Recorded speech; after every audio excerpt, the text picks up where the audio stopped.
Welcome to Zia school education. সবাই কেমন আছো? আজ সুভাষ মুখোপাধ্যায়ের মেঘের গায়ে জেলখানা প্রবন্ধটি আমি তোমাদের পাঠ করে শোনাব। প্রবন্ধকার তার প্রবন্ধে অতি সুন্দর করে মেঘের গায়ে জেলখানা প্রবন্ধটি লিখেছেন। নামটি শুনেই প্রশ্ন জাগে, মেঘের গায়ে জেলখানা সেটা আবার কেমন? আমরা প্রেসিডেন্সি জেল, আলিপুর সেন্ট্রাল জেলের নাম শুনেছি। জেলে কারা থাকে মোটামুটি আমরা তাও জানি। তা বলে মেঘের গায়ে জেলখানা? একটু গভীরে গিয়ে তুমি যদি চিন্তা করো তাহলে দেখবে তুমি নিজেই খুঁজে পাচ্ছ এটি কোথায়। পার্বত্য অঞ্চলে সাধারণত আমরা মেঘগুলি কাছাকাছি দেখতে পাই। তাহলে দেখো, জেলখানা যদি মেঘের গায়ে হয় তাহলে সেটা পার্বত্য অঞ্চলে হওয়ার সম্ভাবনাই বেশি। হ্যাঁ, ঠিক তাই, এটা পার্বত্য অঞ্চলে অবস্থিত বক্সার জেল। এই বক্সার জেলে পৌঁছানোর জন্য আমরা হাওড়া থেকে ট্রেনে উঠব, আর প্রবন্ধকারের বর্ণনা অনুসারে আমরা আজ বক্সার জেলে ঘুরে আসব। প্রবন্ধের প্রথমে আমরা দেখব বক্সার জেলে কিভাবে যাওয়া যায়, অর্থাৎ যাত্রাপথের বর্ণনা। তারপর ওই জেলে কারা থাকে, অর্থাৎ কয়েদিদের কথা আমরা জানব। আর অবশেষে এই জেলটা এত জায়গা থাকতে কেনই বা মেঘের গায়ে গিয়ে তৈরি হলো, কেই বা তৈরি করলো, সেই সব প্রশ্নের উত্তর পাব। তাহলে চলো শুরু করি। প্রথমে কিভাবে বক্সায় যাব। যাত্রাপথ হাওড়া থেকে বেশ খানিকটা দূরেই হবে। প্রথমে হাওড়া থেকে রাজাভাতখাওয়ায় যাব, মাঝে পড়বে শিলিগুড়ি। তারপর রাজাভাতখাওয়া থেকে ট্রাকে চেপে চা বাগানের দৃশ্য দেখতে দেখতে পৌঁছে যাব সান্তালবাড়ি। এরপর সান্তালবাড়ি থেকে পায়ে হেঁটে চড়াই উজিয়ে পৌঁছে যাব বক্সার জেলে। আর যাওয়ার পথে চারিদিকে বিভিন্ন দৃশ্য দেখতে দেখতে আমরা যাব। মেঘের গায়ে জেলখানা লিখেছেন সুভাষ মুখোপাধ্যায়। মেঘের গায়ে জেলখানা, বিশ্বাস হয় না? দেখে এসো বক্সায়। হাওড়া থেকে ট্রেনে উঠলে 3 দিন 3 রাত্রিরের পথ। ঢিকোতে ঢিকোতে যাবে প্যাসেঞ্জার ট্রেন, থামবে সাহেবগঞ্জে।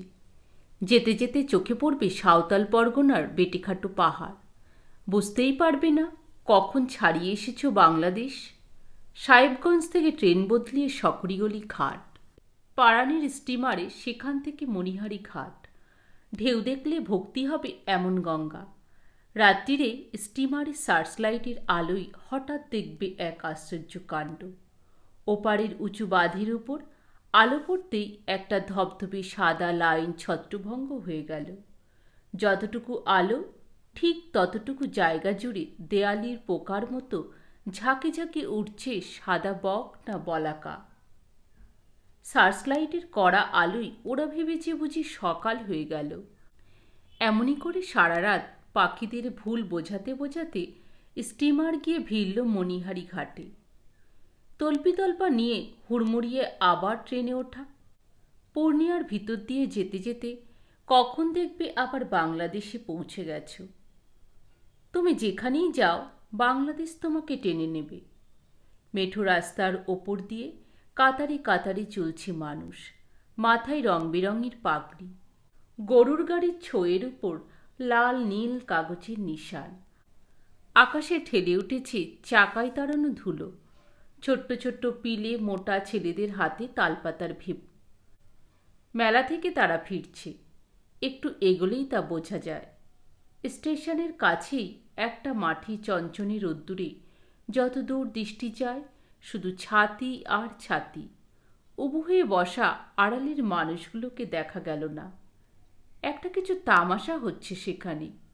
চারপাশে তাঁবু পড়েছে, গম গম করছে সারা তল্লাট। দিন গিয়ে রাত, রাত গিয়ে দিন। হিমালয়ের কোলের কাছে ঘেঁষে এলো রাস্তা। বর্ষায় পাহাড়ির গা বেয়ে ঢল নামে। জলের তোরে ভেসে আসে বড় বড় পাথর আর নুড়ি। শীতকালে জল শুকিয়ে গেছে। ঢালু মাটিতে জেগে রয়েছে চিত্র বিচিত্র বড় বড় পাথর আর নুড়ি। স্টেশনগুলোর মজার মজার নাম তিব্বতীদের দেয়া। এককালে বাঘের উপদ্রব ছিল, নাম তাই বাগডোগরা। হাতির অত্যাচার ছিল, তাই হাতি ঘেঁষা। শিকারের ভালো জায়গা, নাম নকশালবাড়ি। মাঠের মধ্যে ছোট্ট শহর শিলিগুড়ি। চারিদিকে পাহাড়তলির অরণ্য, তরাইয়ের গভীর জঙ্গল। তার মাথার উপর ঢেউয়ের মতো চলে গেছে একটার পর একটা পাহাড়। শিলিগুড়ি পেরিয়ে একটু ডান দিকে ঠিকরে গেল রাস্তাটা। সামনেই একটা লম্বা যেমন তেমন কাজ চালানো গোছের পুল। নিচে দিয়ে গেছে খরস্রোতা তিস্তা। লেপচারা বলে রংতু বা সিধা নদী। বড় বড় পাথর আর প্রকাণ্ড প্রকাণ্ড গাছের গুঁড়ি খড়ের কুটোর মতো ভেসে চলেছে তার ক্ষুরোধার জলে। যেতে যেতে ছোট্ট একটা নেহাত নগণ্য স্টেশনে গাছপালার ভিতর দিয়ে আকাশের কপালের কাছটায় সোনার টায়রার মতো ঝলমল করে উঠল। ওটা কি? একদল চেঁচিয়ে উঠল, কাঞ্চনজঙ্ঘা। সকালে সোনারি রোদ্দুর এসে পড়েছে বরফে মোড়া পাহাড়ের চূড়োয়। সেদিকে তাকিয়ে চোখের পলক পড়তে চায় না। যুগ যুগ ধরে দাঁড়িয়ে দেখতে ইচ্ছে করে সেই দৃশ্য। গাড়ি এসে থামে রাজা ভাত খাওয়ায়। স্টেশনের গায়ে চায়ের ছোট্ট দোকান, বেটে বেটে কাচের গ্লাস। গেলা যায় না এমন বৃষ্টির চা, তারই দাম 2 আনা। বাইরের উটকো লোক, কাজেই দাও মেরে নেবে। হঠাৎ দোকানদারের মুখের দিকে তাকিয়ে দেখবে ঠোঁটে আলতার রং, কামানো মুখে পেন্টের দাগ আর চোখে টানা কাজল। চোখে মুখে রাত জাগার সুস্পষ্ট ছাপ। জিজ্ঞেস করতে হবে না, সে নিজেই বলবে, কাল আমাদের এখানে থিয়েটার ছিল কি না, আমাকে আবার ধরেছিল ফিমেল পার্ট করবার জন্যে। মরণ!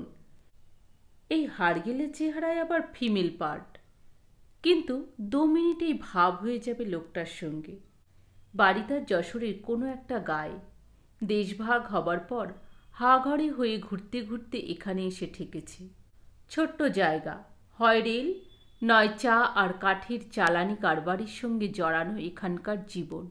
খেলা নেই, সিনেমা নেই, মাঝে মাঝে মেরাব বেঁধে শখের থিয়েটারে যা একটু আধটু বৈচিত্র্য। যতদূর চা বাগান ততদূর পিচ ঢালা মটরের রাস্তা। সামনে ধোয়ার মতো দেখা যায় কালো কালো কবন্দের মতো পাহাড়। মিলিটারি মেজাজে হু হু শব্দে চলবে ট্রাক। মনে হবে এই বুঝি হুমড়ি খেয়ে পড়বে পাশের হাঁ করা গড়ানো জমিতে। যেতে যেতে দুপাশে চায়ের সবুজ পাতি, বেতের ঝুড়ি পিঠে বেঁধে কাজ করছে কুলি কামিনেরা। মুখে হাজার রকমের গরম, কেউ সাঁওতাল, কেউ ওরাও, কেউ কোচ, কেউ পলিয়া। পুরুষদের হাঁটুর নিচে কারো কাপড় নেই, কারো কারো খালি গায়ে শুধু একটা সরু নেংটি, পাতা দিয়ে ছাওয়া ছোট্ট ছোট্ট ঘর। কোনো রকমে মাথা গুজে থাকে, শুকনো শুকনো মুখ, সরু পাটকাঠির মতো শরীর। মাঝে মাঝে সাহেবদের রংচঙে বাংলো। সামনে কেয়ারি করা ফুলের বাগান, দেউড়িতে দাঁড়ানো ঝকঝকে তক্তকে আনকোড়া নতুন গাড়ি। হঠাৎ তোমার চোখ বড় বড় হয়ে যাবে। ইংরেজ এদেশ ছেড়ে আজও যায়নি। ভাবতে ভাবতে জানতেই পারবে না কখন তুমি পার হয়ে এসেছো চা বাগানের চৌহদ্দি। হঠাৎ একটা ঝাঁকুনি খেয়ে রাস্তার দিকে চোখ পড়বে তোমার। পিচ নয়, খানাকন্দে ভর্তি মাঠ ভাঙা রাস্তা। অসংখ্য ছোট ছোট কাঁচের সাঁকো, কোনো দিকে পরোয়া নেই। তারই ওপর দিয়ে ঊর্ধ্বশ্বাসে ছুটছে ট্রাক। ভয়ে প্রাণ শুকিয়ে যাবে। তারপর বলা নেই কওয়া নেই হঠাৎ তোমাকে ঢেকে দেবে ডুয়ার্সির বাঘ ঢাকা অরণ্য। দুপাশে গভীর শালবন, গা ছমছম করা নির্জন ছায়াচ্ছন্ন রাস্তা। এখানে চেঁচিয়ে মরে গেলেও কেউ জানবে না। যতদূর দৃষ্টি যায়, না মানুষ না বসতি। জঙ্গল যেন ফুরাতে চায় না। দূরে পাহাড়ের যে মাথাটা দেখা যাচ্ছিল সেটা আর চোখে পড়ছে না। রাস্তার দিকে তাকাতেই দেখা গেল মাটি নয় আর, কেবল বড় বড় পাথর আর নুড়ি। সামনে গন্ডারের পিঠের মতো কালো একটা দেয়াল। রাস্তাটা ক্রমেই উপরের দিকে উঠছে, আর মোটরের ইঞ্জিনে কানে তালা ধরানো একটা প্রচণ্ড গো গো আওয়াজ ক্রমেই পঞ্চমে চড়ছে। একটু পরে বোঝা গেল আমরা সমতলে নেই, পাহাড়ের গা বেয়ে উঠছি। খানিক ওঠার পর তারের বেড়া দিয়ে ঘেরা একটা জায়গায় এসে হঠাৎ ইঞ্জিনটা একেবারে চুপ করে গেল। গাড়ি যাবে না আর। সামনে একটা কাঠের ফলকে লেখা সান্তাল বাড়ি, সামনে সশস্ত্র পুলিশের ফাঁড়ি। এখান থেকে বক্সা আরও 2 মাইল চড়াই উজিয়ে যেতে হবে। ততক্ষণে তোমাকে ছেঁকে ধরেছে ময়লা আলখাল্লা পড়া একদল ভুটিয়া ছেলে মেয়ে। তোমার ভারী ভারী বাক্স বিছানাগুলো তারা বয়ে নিয়ে যাবে। তাদের চেহারার দিকে তাকালেই বুঝবে অসম্ভব গরিব তারা। 3-4 বছরের রোগাপটকা ছেলে মেয়েদের কাঁধে ক্যানাস্তারার টিন, তার মধ্যে করে তারা মহাজনদের সওদা বয়। সারাদিন মোট বয়ে যা পায় তাতে পেটের খিদেটাও ভালো করে মেটে না। হায় লেকলেকে শরীরের মধ্যে শুধু পায়ের ডিমগুলো যা একটু মোটা। থাকে ওরা পাহাড়ের অনেকখানি উঁচুতে ছোট ছোট গায়ে। খুব কষ্ট করে বেঁচে থাকতে হয়। গাগুলোতে লোকও তাই খুব কম। একটু সুযোগ পেলেই পুরুষেরা সব কাজ নিয়ে চলে যায় পুলিশ কিংবা পল্টনে। যারা পড়ে থাকে তারা কেউ ছুতোর মিস্ত্রি, কেউ কাঠুরিয়া, কেউ ঘরামি, কেউ মোটবওয়ার কাজ করে। এবার এক পাহাড় ছেড়ে আর এক পাহাড়ে উঠতে হবে। খানিকটা জঙ্গলের রাস্তা। পাহাড়ের এক একটা খাজের কাছে গিয়ে ঘুর রাস্তার আড়াআড়ি গেছে সোজা রাস্তা, চোরবাটো। উঠতে উঠতে হাঁপ ধরে যায়। খানিকটা উঠে রাস্তার একটা বাঁক ঘুরতেই কানে আসবে ঝিরঝির শব্দ। একটানা নিস্তব্ধতার পর হঠাৎ চমকে যেতে হয়। দেখা না গেলেও কাছেই কোথাও ঝর্ণা আছে। এতক্ষণে একটা পাখির ডাক পর্যন্ত শোনা যায়নি।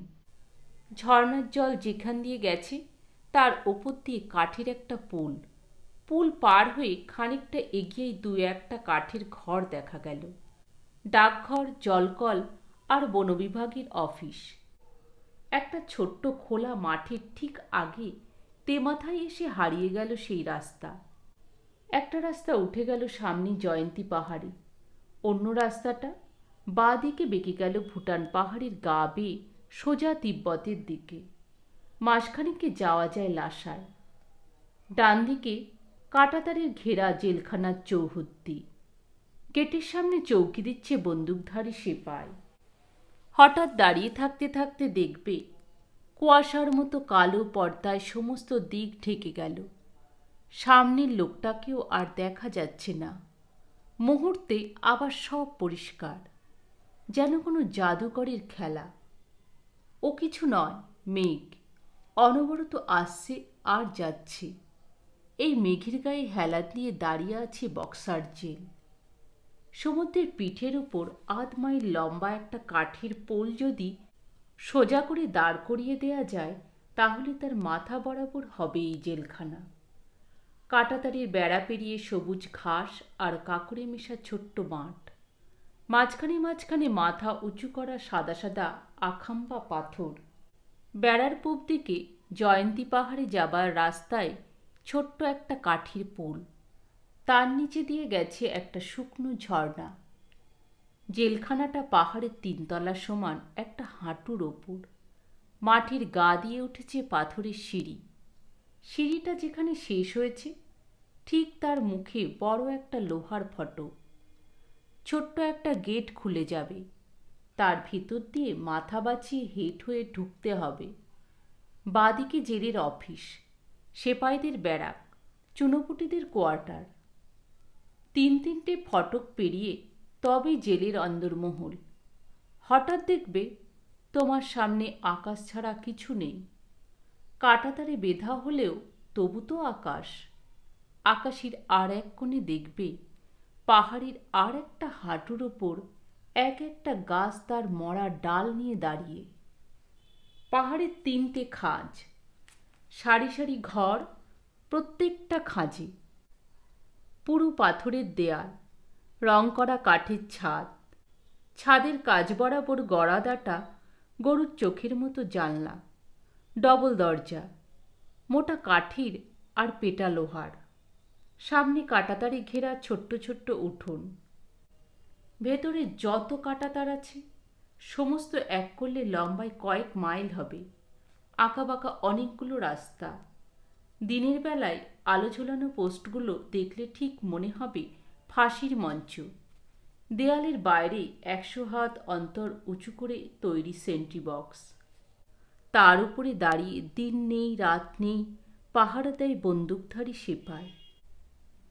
বক্সা বন্দি শিবির দেখতে অনেকটা হিটলার জার্মানির কনসেন্ট্রেশন ক্যাম্পের মতো।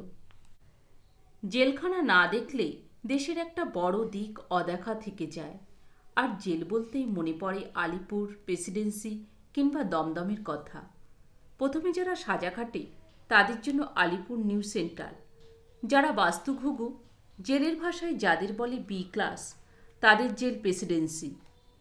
প্রকাণ্ড একটা চাবি রিং গলায় ঝুলিয়ে একটা দাড়িওয়ালা সেপাই কেবলই চরকির মতো ঘুরছে। একবার এ গেট খুলছে, একবার ও গেট। রাম 2, 3 বলে লোক ঢোকাচ্ছে আর বার করে দিচ্ছে। পাছে ভুল হয় তাই 2 বার 3 বার করে গুনছে। মানুষগুলো যেন তার কাছে অঙ্কের এক একটা চিহ্ন ছাড়া কিছু নয়। ভিতরে ঢুকেই দেখবে দেয়ালের গায়ে ছাপার মতো হরপে লেখা অনেকগুলো পোস্টার। গির্জার সামনে যেমন মথি লিখিত সুসমাচার লেখা থাকে তেমনি। তাতে লেখা আছে চুরি করা মহাপাপ। ছোট কলকেই চোখ রাঙিয়ে সাধুচরণ সেদিকে তাকায় আর হাসি।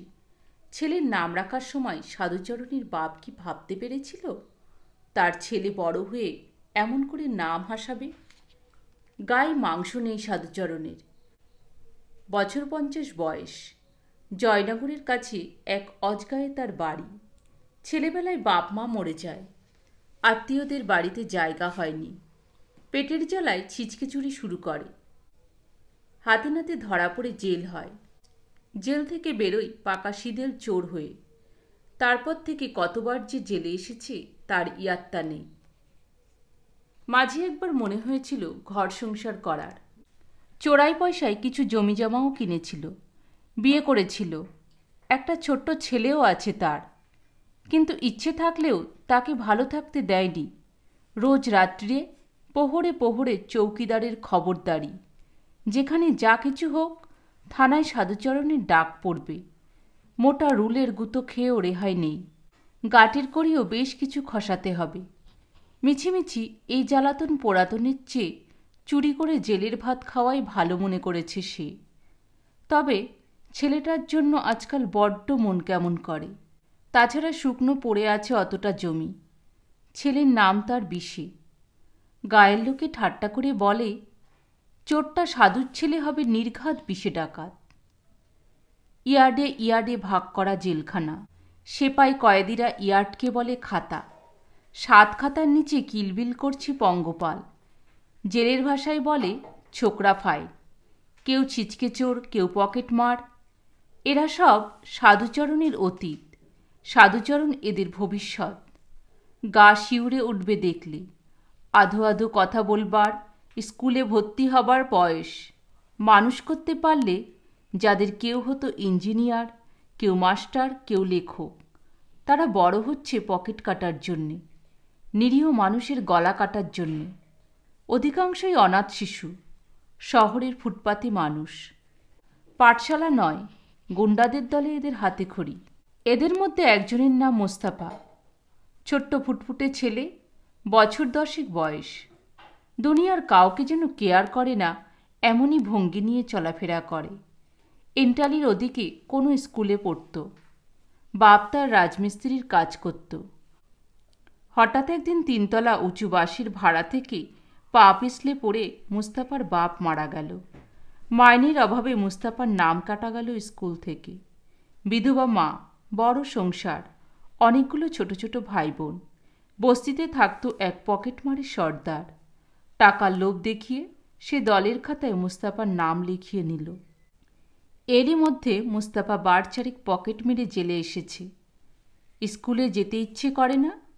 জিজ্ঞেস করলে বলে, ইচ্ছে করলেই কি যাওয়া যায়? জেলখানা একটা আলাদা জগৎ। চোর, ডাকাত, খুনি, গাটকাটা, এই নিয়ে উঁচু পাঁচিল তোলা এখানকার জীবন। আলো হওয়ার সঙ্গে আড়ি। আজব এখানকার ভাষা, না বাংলা না হিন্দি। তেমনই ছিরি এখানকার জীবনের। জানোয়ারের পালের মতো খোয়ারের মধ্যে ঠাসাঠাসি করে বাঁচা। সূর্যদীপ পাটে বসতেই সঙ্গে সঙ্গে লক আপ, ঘরে ঢুকিয়ে তালা বন্ধ। রাত ফর্সা হবার সঙ্গে সঙ্গে খোয়ার খুলবে। গুনতি হবে, গুনতি মেলার 3 ঘন্টা পড়বে। সেলাম বাজাতে হবে জেলের জমাদারকে। পান থেকে চুন খসলেই পিঠে ডান্ডা কিংবা লোহার নালমারা বুটের লাথি। এছাড়াও আছে কেস টেবিল। কারো নামে নালিশ হলেই ডাক পড়বে কেস টেবিলে। কথায় কথায় ডিগ্রি বন্ধ, মার্কা কাটা, কম্বল ধোলায় কিংবা মার ভাত। কয়েদি দুরস্ত করবার হাজারো ব্যবস্থা। ছোট্ট ছোট্ট নির্জন কুঠুরিকে বলে ডিগ্রি। চারিদিক বন্ধ, কারো মুখ দেখা যাবে না। বন্ধ দরজার নিচে সরু ফাঁক দিয়ে ছুঁড়ে দেবে ঠান্ডা খাবারের শানকি। মাসের পর মাস এমনই করে থাকতে হবে, কিংবা পায়ে পরিয়ে দেবে ভারী লোহার বেড়ি। বছরে 3 মাস সাজা মাপ করার নিয়ম আছে, তাকে বলে মার্কা। কর্তাদের মন জোগাতে না পারলে মার্কা কাটা যাবে।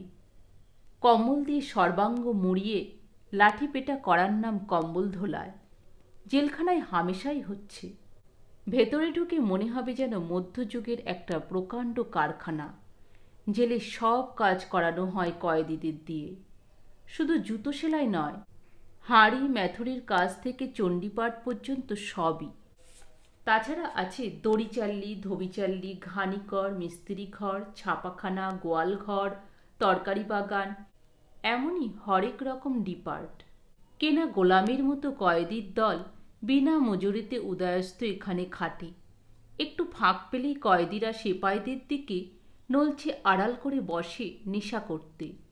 অন্য একদল বসে যায় 3 তাসে জুয়া খেলতে। সবাই পারে না। যারা সর্দার গোছের, হাতে পয়সা আছে, জেল তাদের হাতের মুঠোই। দুনিয়া টাকার বশ, তা তারা জানে। জানে বলেই তারা জেলে এসেও দল পাকায়। অন্য দলের লোককে ভাঙচি দিয়ে দলে টানে। কিন্তু অবাক কাণ্ড, জেলখানায় পয়সা আইনে তো নেই। আইনে নেই বলেই টাকা রাখবার মজার কল করেছে তারা। তাছাড়া চোরের রাজত্বে যেখানে সেখানে টাকা রাখলেই বা থাকবে কেন? তাই নিজেদের গলার মধ্যে বানিয়ে নিয়েছে টাকা রাখার থলি। সেই থলির মধ্যে টাকা রেখে দিব্যি তারা নিরাপদে খায় দায় ঘুমোয়। গলার মধ্যে থলি বানাতে কষ্ট আছে। ভারী একটা শীষের বল অনেকদিন ধরে গলার টাকরার কাছে রেখে দিতে হবে। যতই দিন যাবে ততই মাংস ছেদা হয়ে সেটা বসে যেতে থাকবে। ভেতরটা দগদগে ঘা হয়ে যাবে। অসম্ভব যন্ত্রণা। কাছাকাছি কেউ দাঁড়াতে পারবে না, এত দুর্গন্ধ। বছরখানেক কাঁচা অবস্থায় থাকবে ঘা। তারপর সেই শীষের বল তুলে নেওয়ার পর ঘা যখন শুকিয়ে গেল, তখন তৈরি হলো গলার থলি। তার মধ্যে অনায়াসে সোনাগিনি লুকিয়ে রাখো, কারও সাধ্য নেই টের পায়। এরা ছাড়াও জেলখানায় একদল অভিজাত শ্রেণীর কয়েদি আছে। খাবার জিনিসে বিষ মিশিয়ে বিক্রি করেছে এরা। কেউ করেছে নোট জাল কিংবা ব্যাংকের লাখ লাখ টাকা চুরি। দিব্যি ভদ্রলোক সেজে তারা বুক টান করে ঘুরে বেড়ায়। কর্তামহল তাদের আপনি আজ্ঞে করে। সাধারণ চোরছ্যাঁচড়ারা তাদের সমীহ করে চলে। বড়লোকের এবং বড় ঘরের ছেলে এরা। ট্রাম বাসে পকেট মারিনি, ব্যাংকের টাকা চুরি করে হাজার হাজার গরিব বিধবার সংসারকে এরা পথে বসিয়েছে। অন্ধকারে দাঁড়িয়ে ছুরি দেখিয়ে এরা কারো হাত থেকে টাকার থলি ছিনিয়ে নেয়নি। খাবার জিনিসে বিষ মিশিয়ে দোকানে দোকানে সেই বিষ হাজার হাজার মানুষের হাতে বিলি করেছে। ছোট লোক নয় এরা, স্কুল কলেজে পড়েছে, পেটেও টান পড়েনি কোনো দিন। এমন নরম মন যে রক্ত দেখলে মূর্ছা যায়। তাই হাজার মানুষকে মৃত্যুর মুখে ঠেলে দিয়েও, শত সহস্র ছাপোষা সংসারকে পথের ফকির করে দিয়েও জেলে গিয়ে তারা সুখে আছে।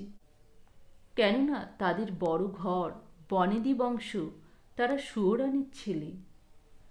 আর যারা পেটের জ্বালায় পথ চলতি লোকের পকেট মেরেছে, কিংবা জমি হারিয়ে পাইক বরকন্দাজদের সঙ্গে লাঠালাঠি করেছে, তাদের জন্য অনন্ত নরকবাসীর ব্যবস্থা। কেননা তারা গরিব, সাধারণ মানুষ, দৌড়ানের ছেলে। জেলখানায় অসহ্য লাগে অপরাধের তুলনায় শাস্তির এই হেরফের, কিন্তু এদের কারোর জন্যই তৈরি হয়নি বক্সাবন্দি শিবির। এ হচ্ছে এক বিশেষ জেলখানা। 2 যুগ আগে ইংরেজ প্রথম তৈরি করেছিল এই জেল তার পুরনো কেল্লায়। ভুটানের কাছে লম্বা মেয়াদে ইজারা নেয়া এই জায়গা। আরও ঘন জঙ্গল ছিল আগে। এখনো পাহাড়ের গায়ে শোনা যায় বাঘের ডাক। এখানকার মাটিতে ফনা তুলে ঘুরে বেড়ায় বিষধর সাপ। বায়ু দূষিত করা জঙ্গলে হাওয়া ডন কুস্তি করা জোয়ান শরীরকেও কাঁপিয়ে দেয়। ঝর্নার জলে পিকনিক করছে রোগের জীবাণু। কাছে পিঠে বাজার নেই, অগ্নিমূল্য সব জিনিস। বাড়াবাড়ি অসুখ হলে ওষুধ অভাবে, হাসপাতাল অভাবে অবধারিত মৃত্যু। নিজের দেশকে যারা ভালোবাসে তাদের আপন প্রিয়জনদের বুক থেকে ছিনিয়ে নিয়ে গিয়ে সেদিন দৌড় দেশান্তরে বনবাস দেবার ব্যবস্থা করেছিল ইংরেজ সরকার। আকাশের বুক চিরে দিয়েছিল তারা কাঁটাতারে। সেপাইদের হাতে লাঠির বদলে তুলে দিয়েছিল টোটা ভরা বন্দুক। আজ ইংরেজ নেই, তবু তার আগের ব্যবস্থায় বহাল আছে বক্সায়।